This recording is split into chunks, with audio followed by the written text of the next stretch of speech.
All right, let's talk about the job interview. We've all been there, right? Your palms get a little sweaty, you've gone over your answers 100 times, and all you want to do is impress them.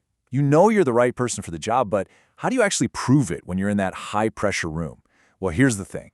Most of us are going about it completely wrong.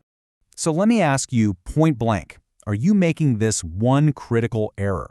It's something that feels totally natural, like it's the right thing to do, but it's actually the fastest way to become totally forgettable to the person on the other side of the table.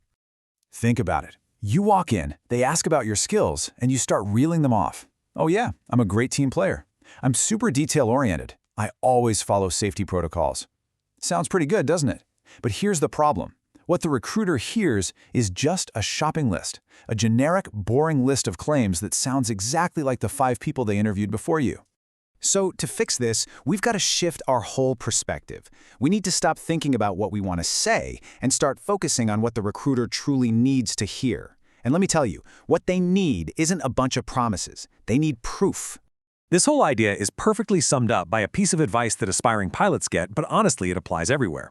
Airlines don't want a shopping list, they want proof of behavior.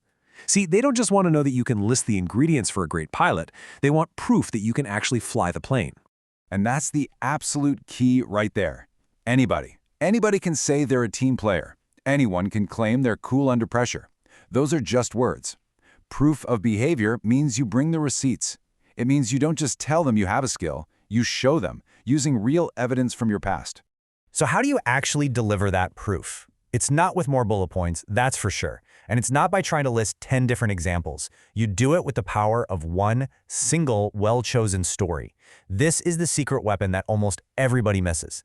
So let's look at the before approach, right? The old way. They ask you about teamwork and safety. You say, oh yeah, I'm really good at teamwork, and of course, I always follow the safety rules.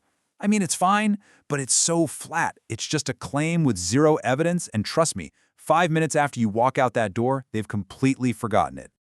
Okay, now imagine the after, same question. But this time, you take a breath, you lean in a little, and you say, let me tell you about a time, a specific situation that really shows you how I approach both teamwork and safety.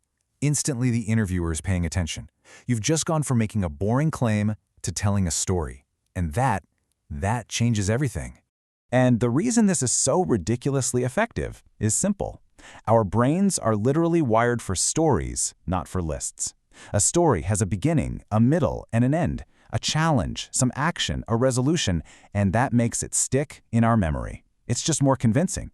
One great story is worth so much more than a dozen vague bullet points. Okay, so you're on board. You get it. But you're probably thinking, great, but how do I actually find that perfect story? Don't worry, it's not as hard as it sounds. There's a really simple framework you can use to get prepared. It's just a simple 3-step guide. First, look at the job description and identify a key trait they're looking for. Let's say it's teamwork or safety.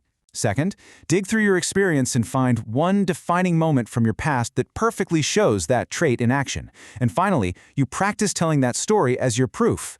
That's it. That's your whole mission. So this is your new mission. Your entire mindset for interviewing needs to shift. You are no longer a salesperson just reading off a feature list. From now on, you're a storyteller, and you're there to provide concrete proof of your value. Look, if you take away only one thing, let it be this. Stop just reciting the bullet points on your resume. Stop listing your duties. Dig into your past and find that one story that proves who you really are and what you can do. That's the thing that gets you hired. So I'll just leave you with this one last thought. Your resume, that's the shopping list. It's important to get you in the door, but it will not get you the job. The real question you need to answer is, what's your story?